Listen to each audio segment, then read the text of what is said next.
Il famoso Bosco del Cansiglio, il Bosco d'Areme della Serenissima Repubblica, è a cavallo di 2 regioni e 3 province, ovvero Friuli Venezia Giulia e Veneto, e la provincia di Pordenone, quella di Treviso e quella di Belluno. Soprattutto però il territorio è in provincia di Belluno e nel Veneto. Veneto Agricoltura gestisce i 4.000 e rotti ettari che sono di proprietà della Regione Veneto. Un bosco famoso soprattutto per il faggio e famoso anche per i cervi, vero dottor Bottazzo?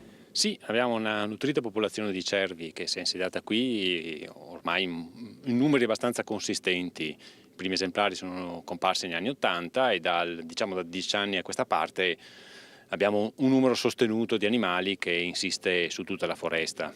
Allora, la gestione del bosco deve anche tener conto ovviamente della fauna che abita questa bella realtà, e quindi vanno censiti i cervi, e quindi per questo di sera voi venite in questa bella realtà per vedere quanti sono. Sì, il censimento principale lo facciamo in questo periodo in aprile, lo facciamo in collaborazione con la Polizia Provinciale.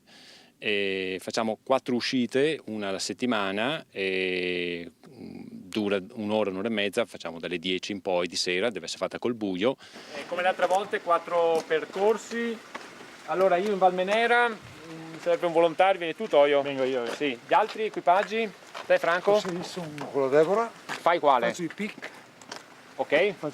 parto da Lisandri come al solito, poi come la al piana. solito, ora 2, il terzo equipaggio? Facciamo Costalta, poi Costalta fate voi 2? Cornesica e dopo facciamo anche fino sulla Valpiccola. Ah. Sono con Leonardo.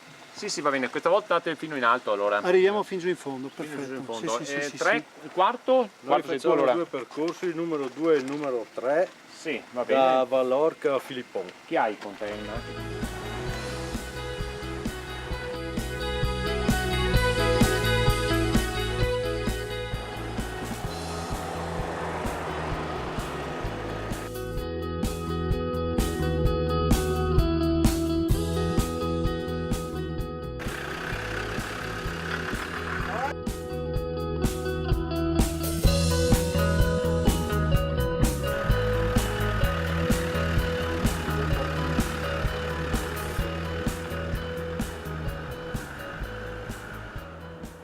E si censiscono tutti gli animali che vengono osservati. Si fa con il faro non disturba eccessivamente gli animali, e in questo periodo c'è la prima erba che cresce, che esce fuori dopo un lungo inverno, quindi gli animali tendenzialmente escono maggiormente, quindi è più facile monitorarli. Parliamo anche di etologia dell'animale. Ho visto che ci sono le mamme con i piccoli cervi. Beh sì, adesso hanno passato l'inverno, generalmente fanno gruppi particolarmente numerosi. I piccoli stanno con la madre 1 o 2, anche più anni. Generalmente i gruppi che si vedono, quelli più numerosi, sono proprio quelli guidati da femmine. I maschi, soprattutto quelli più grandi, stanno isolati ed è anche più difficile osservarli. Ecco, poi torniamo al censimento, lo fate anche con dei volontari che vi danno una mano? Sì, sicuramente abbiamo bisogno anche di volontari, facciamo equipaggi con le macchine, 4-5 percorsi con le macchine, ci deve essere chiaramente uno che guida, si usa l'utilizzo del faro e un'altra persona che segna praticamente su un'apposita scheda tutte le osservazioni. Gli itinerari chiaramente devono essere differenti l'uno all'altro per evitare logiche doppi conteggi, e questo metodo non è esaustivo, chiaramente non mi dà il numero assoluto, però ripetendolo tutti gli anni mi consente di vedere il trend della popolazione, se la popolazione è stabile, se sta aumentando o se sta diminuendo. Questo è il dato che ci interessa poi alla fine. E Quali sono le aree che vengono più battute dai cervi? Non c'è un'area prediletta, chiaramente i pascoli, i prati sono quelli più ambiti perché il pascolo è l'erba più grassa e quella più utilizzata. Adesso che sono in gran parte recintati, utilizza maggiormente anche il bosco.